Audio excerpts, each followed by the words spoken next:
Le shell ne dispose pas de beaucoup de structures de données, mais il en existe au moins une structure pour manipuler les listes ou les tableaux. La syntaxe de base pour définir un tableau, c'est d'utiliser les parenthèses contenant les éléments séparés par des espaces. Il est très important ici d'avoir des espaces avant et après la parenthèse ouvrante et la parenthèse fermante respectivement. Donc, un espace après la parenthèse ouvrante et un espace avant la parenthèse fermante. Voyons maintenant quelques exemples concrets de déclaration de liste. Pour déclarer une liste d'entiers, il suffit donc de les ajouter entre parenthèses et séparer par des espaces. Donc là, nous avons la liste des années de 2021 à 2017 qui est affectée à la variable année qui est un tableau. Pour définir une liste de chaînes de caractères, il suffit de faire la même chose en s'assurant que les guillemets sont spécifiés là où c'est nécessaire. Ici, nous aurions pu définir cette liste sans utiliser les guillemets, car la plupart ou la totalité des mots ou des chaînes de caractères sont constituées d'un seul mot. Donc, nous en rappelons que lorsque la chaîne de caractères est constituée d'un seul mot, il n'est pas nécessaire de l'entourer de guillemets. Le dernier exemple constitue un tuple, c'est-à-dire un tableau constitué d'éléments de type différents. Dans ce cas de figure, Bash va interpréter bien sûr les éléments comme des chaînes de caractères, mais nous pouvons voir qu'il y a d'abord un entier, une chaîne de caractères, puis un autre entier.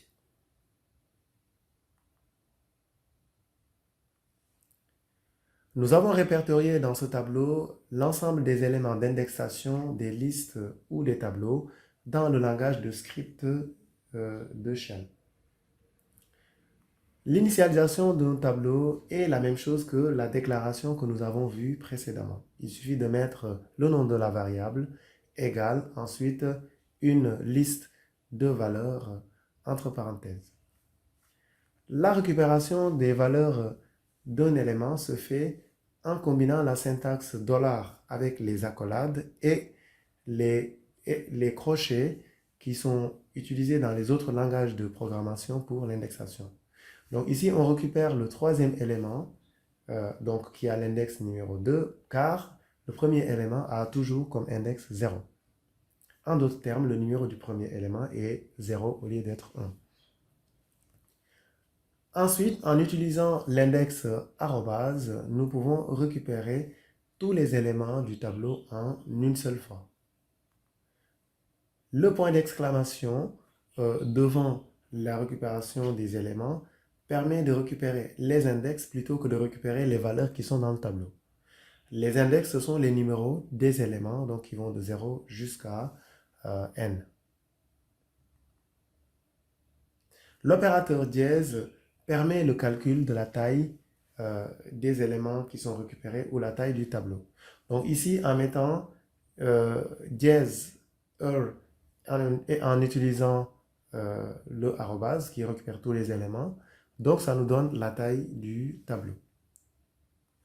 Pour modifier les éléments d'un tableau, cela se fait de la même manière que dans les autres langages classiques avec l'affectation.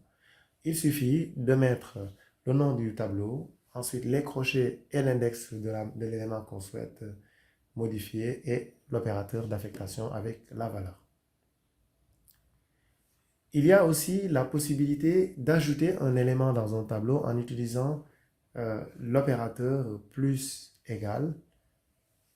Vous remarquez que l'élément qui va être ajouté est mis entre parenthèses comme si c'était un autre tableau qui allait être ajouté. Il y a aussi la possibilité d'utiliser $ pour récupérer le résultat d'une liste sous forme d'une chaîne de caractères. Donc là, si vous voulez récupérer d'un seul coup tous les éléments sous forme de chaîne de caractères, donc il suffit de les mettre entre parenthèses et en mettant $ devant. L'opération inverse, consistant à récupérer donc la chaîne de caractères et de le transformer sous forme de liste, constitue à prendre la chaîne de caractères et d'ajouter des parenthèses autour de la variable.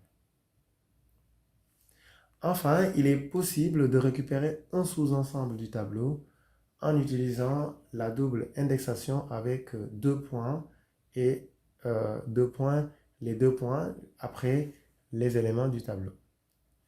Donc ici, on récupère les n éléments à partir de l'index numéro S. Bien sûr, il existe beaucoup d'autres possibilités de traitement sur les tableaux avec le shell bash, mais n'hésitez pas à aller voir la page manuelle du shell bash pour en voir tout l'étendue.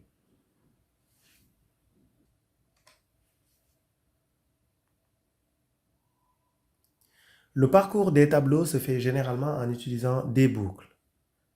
Le langage de Stream Shell ne déroge pas à cette règle.